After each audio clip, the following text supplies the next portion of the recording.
Praise the lord. మన ప్రభువు మన రక్షకుడైన యేసుక్రీస్తు నామంలో మీ అందరికి వందనాలు. ప్రభు మందిర్ పరిచర్య తరపున మీకు శుభములు. ఈరోజు దేవుని వాక్యం ద్వారా మిమ్మల్ని బలపరచాలని ఆశపడుచున్నాను. ప్రియులారా, ఈ లోకంలో మనకి రెండు మార్గాలు కనపడుతున్నవి. అవి ఒకటి చీకటి మార్గము, రెండు వెలుగు మార్గము.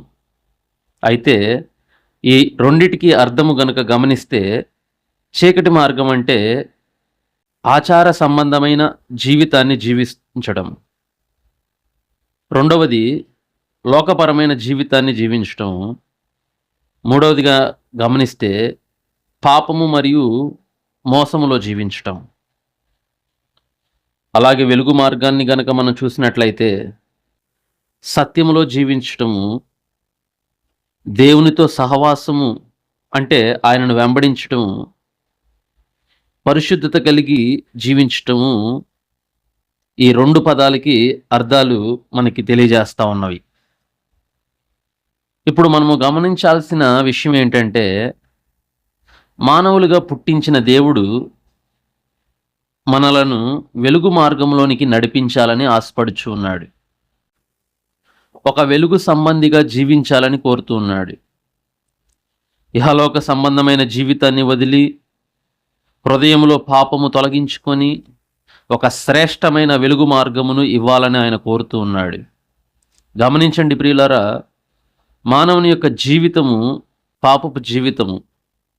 పుట్టుకతోనే పాపపు జీవితాన్ని ధరించుకొని ఈ లోకంలోనికి వచ్చిన వారం. బైబిల్ గ్రంథంలో కీర్తనల గ్రంథము 51వ అధ్యాయము 5వ వచనంలో దావీదు అంటాడు, నేను పాపములో పుట్టినవాడను, పాపములోనే నా తల్లి నన్ను గర్భము ధరించెను అని లేఖనంలో ఉన్నది. ప్రియులారా, పాపములోనే తల్లి గర్భము ధరించిందని లేఖనాలు మనకి తెలియజేస్తూ ఉన్నవి. అయితే పాపము వలన వచ్చే జీతము మరణము గనుక దేవుడు మనకి పరిశుద్ధమైన జీవితాన్ని ఇవ్వాలని ఆశపడుచు ఉన్నాడు. మనలో పాపం ఉన్నట్లయితే మానవునిగా పుట్టినటువంటి మనము చివరాఖరికి మరణించాల్సినటువంటి సమయం వస్తూ ఉన్నది. అయితే దేవుడు మనకి ఒక పరిశుద్ధమైన జీవితాన్ని ఇవ్వాలని ఆశపడుచు ఉన్నాడు. ఒకవేళ మానవుడు పాపముతో మరణిస్తే నరకానికి వెళ్తాడు, పరిశుద్ధమైన జీవితంతో మరణిస్తే దేవునితో పరలోకానికి వెళ్తాడు. అయితే దేవుడు ఎవరిని కూడా నరకానికి వెళ్ళకూడదని తన ప్రియ కుమారుడైన యేసుక్రీస్తును ఈ లోకానికి పంపించాడు. ఆయన కార్చిన రక్తము వలన మనము పరిశుద్ధులముగా తీర్చబడతాము. అయితే ఎవరైతే యేసును అంగీకరిస్తారో, అనగా ఆయన నామమందు విశ్వసించువాడు, నమ్మకముంచువాడు నశింపక నిత్య జీవితాన్ని, పరలోక రాజ్యాన్ని పొందుకుంటాడని లేఖనాలు మనకి తెలియజేస్తున్నవి. యేసుక్రీస్తు ఒక వెలుగు. ఆయన ఒక వెలుగుగా ఈ లోకానికి వచ్చాడు. ఆయన పుట్టినప్పుడు ఆకాశంలో ఒక గొప్ప వెలుగు ఈ లోకానికి ప్రత్యక్ష అయినది. ఆ వెలుగు చీకట్లో ఉన్నది. ఎవరైతే ఆ వెలుగును గమనించి దాన్ని వెంబడిస్తారో వారు వెలుగు మార్గంలోనికి వస్తారు. పాపం అనగా చీకటి మార్గము. చీకటి మార్గము వలన వచ్చిన భయము, కలవరము, అంధకారము తొలగించి శాంతి, ధైర్యము, వెలుగు మార్గాన్ని దయచేస్తాడు. యేసు మనకి ఏం దయచేస్తాడంటే ఒక వెలుగు మార్గాన్ని మనకి దయచేస్తాడు. ఈ సందర్భంలో ఒక వ్యక్తిని మీకు పరిచయం చేస్తాను. బైబిల్ గ్రంథంలో సౌలు అనే వ్యక్తిని పౌలుగా మారుస్తాడు. నజరేయుడైన యేసుక్రీస్తు ప్రభులు వారు ఒక సౌలు అనేటువంటి వ్యక్తిని ఒక పౌలుగా మారుస్తాడు. అపోస్తుల కార్యాలయము 9వ అధ్యాయము 3వ వచనంలో అతడు ప్రయాణము చేయుచు దమస్కు దగ్గరికి వచ్చినప్పుడు అకస్మాత్తుగా ఆకాశం నుండి ఒక వెలుగు అతని చుట్టూ ప్రకాశించెను.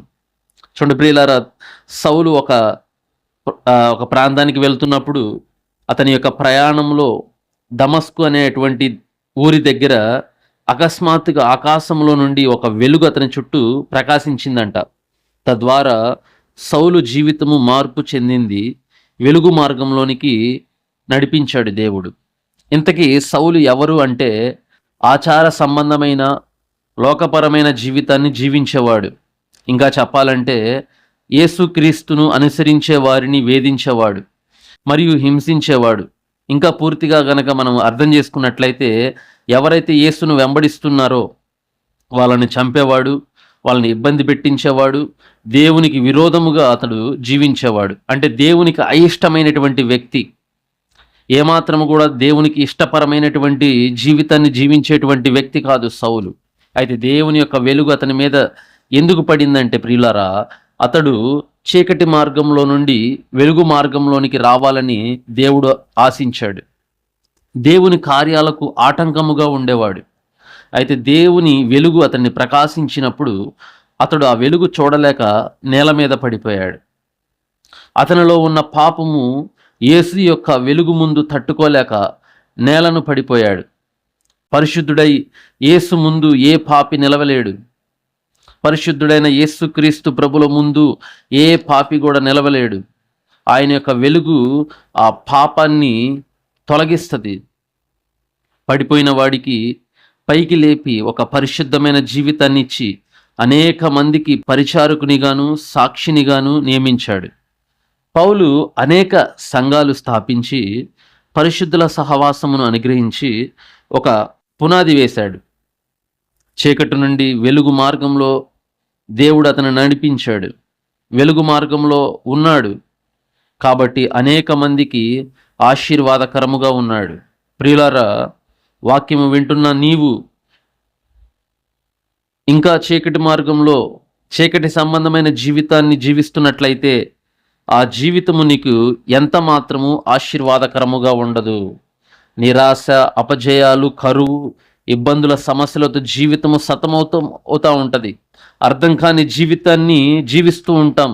అయ్యో నా జీవితం ఏంటి ఇంకా ఇలాగే ఉన్నది అని మనం అనుకుంటూ ఉన్నాం. కానీ ఇక్కడ మనము గమనించాల్సిన విషయం ఏంటంటే, మనము చీకటి మార్గం నుంచి విడిపించబడి వెలుగు మార్గంలోనికి రావాలి. గనుక మారు మనస్సు పొంది పశ్చాత్తాపపడి వెలుగు మార్గాన్ని పొందుకున్నట్లయితే ఆ వెలుగు మార్గము నిన్ను స్వతంత్రునిగా చేసి సత్యములో మిమ్మల్ని స్థాపించి ఆనందకరమైన ఆశీర్వాదకరమైన జీవితాన్ని మీకును దయచేస్తాడు.